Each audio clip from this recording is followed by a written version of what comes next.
Hello Bloomington, I'm Mayor Tim Busse, and this is the Council Minute for the week of February 19th.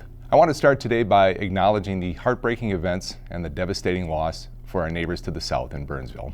On Sunday, on behalf of the City of Bloomington, I expressed to Burnsville Mayor Elizabeth Couts our deepest condolences and offered Bloomington's unlimited support to the Burnsville Police and Fire Departments and to the entire community. We mourn the devastating loss of Officers Paul Elmstrand and Matthew Ruge and paramedic Adam Finseth.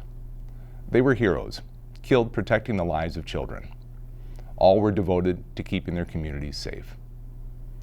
As they are across Minnesota, flags here in Bloomington are at half-staff. Today, Bloomington's heart is with the families, co-workers, and the entire city of Burnsville. As you might expect, when neighbors called for help, Bloomington responded. Bloomington Police, Fire, and Bloomington City staff responded without hesitation to a neighboring community in need. In many ways, Minnesota is a small town, and we've seen very clearly that the public safety community is a tight-knit, caring group of people. These men and women in uniform know each other, often very well. They take care of each other. I want to extend my thanks to Chief Hodges, Chief Seal, and to the Bloomington Police and Fire staff who responded.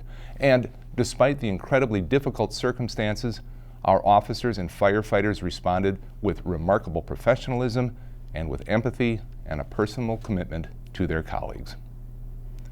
In an email to our officers and our firefighters, I assured them that all of Bloomington stands with them during this difficult time. The bravery and dedication they demonstrate every day in the line of duty is commendable. And in times like these, their strength, their resilience shine even brighter.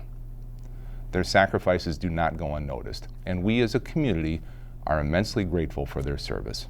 And finally, we can't forget the children and the family of those involved in the domestic abuse call that prompted this tragic event. Domestic calls are some of the most dangerous calls our police respond to, and we all need to work together to make our community safer for everyone. Please keep our neighbors in Burnsville and our public safety professionals here in Bloomington and everywhere in your prayers. Just one more item today. At our most recent meeting on February 12th, the City Council had follow-up discussions on low-density residential environmental standards and RS1 zoning standards. The Council had talked about both topics in recent months and had set aside a couple of specific topics that we wanted to have further discussion on. The Environmental Standards Review covers the review of tree preservation, slopes, and wildlife and habitat. The Council wants to make sure that Bloomington is protecting environmental assets while addressing the needs of residents. This came up as the Council was discussing city code amendments for single and two-family residential standards in May of 2023.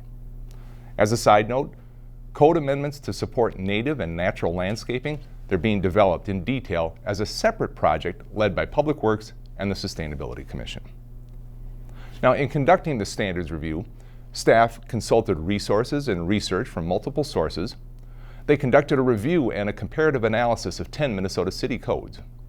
They collaborated with relevant internal staff, provided public engagement opportunities through Let's Talk Bloomington, and performed Bloomington-specific analysis and mapping.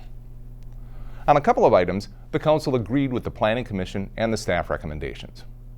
For trees, the Council asked staff to clean up text in the city code, but not to make any regulatory changes. On the topic of wildlife and habitat, both the Council and the Planning Commission said that education regarding wildlife and habitat around low-density residential properties should be a priority. On the topic of slopes, the Planning Commission didn't come to a consensus, but the Council supported the staff recommendation to refine and add the definition of steep slopes to the city code and to add a section that outlines best practices for steep slopes. In addition, some council members also requested further exploration of various environmental provisions, including natural landscape code amendments, additional specifics on a climate action plan, and an urban forestry plan. The discussion of the RS1 zoning standards also began last May when the Council was discussing code amendments for single and two-family residential standards. RS1 zoning is intended to provide locations for large lot, single-family development in areas of steep slopes, significant vegetation or wetlands, or to preserve the character of areas that have those characteristics and are already developed as large lots. The bottom line is that the zoning looks to protect natural resources and ensure compatible redevelopment through appropriate development standards. On this topic, I think it's safe to say there was significant discussion and a wide variety of viewpoints expressed on potential directions. That's a nice way of saying that the council didn't come anywhere close to reaching clear consensus on this. Without clear consensus of which direction to go, we put a pause on the discussion. Now, I've said before that putting study session items on our agenda of our regular council meetings gives residents a chance to see the discussions that go into this city council grinding its way to consensus. There are some in this community that complain that too many of our council votes are 7-0. And I pointed out that's where the discussion ends. That's not where it starts. The discussion on the RS1 zoning shows that we typically don't start at 7-0, but more often than not, we get there.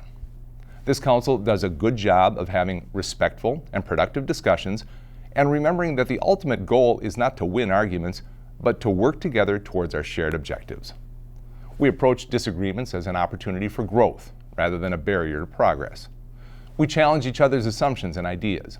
We push ourselves to think more critically, consider alternative perspectives, and ultimately, we arrive at solutions that are best for Bloomington. Right now, there are two options for the RS1 project. Consider the study complete with no further action, or schedule another study session and spend more time reviewing each of the options. At the end of that discussion, we do a straw poll on each item to determine where there is a majority of support on potential amendments to bring forward for further consideration. My guess is that we'll end up at option B, but even that's up for discussion. It's all part of the process. We'll see where we end up. That will do it for this week's Council Minute. Thanks very much for joining me. Until next time, stay safe, Bloomington.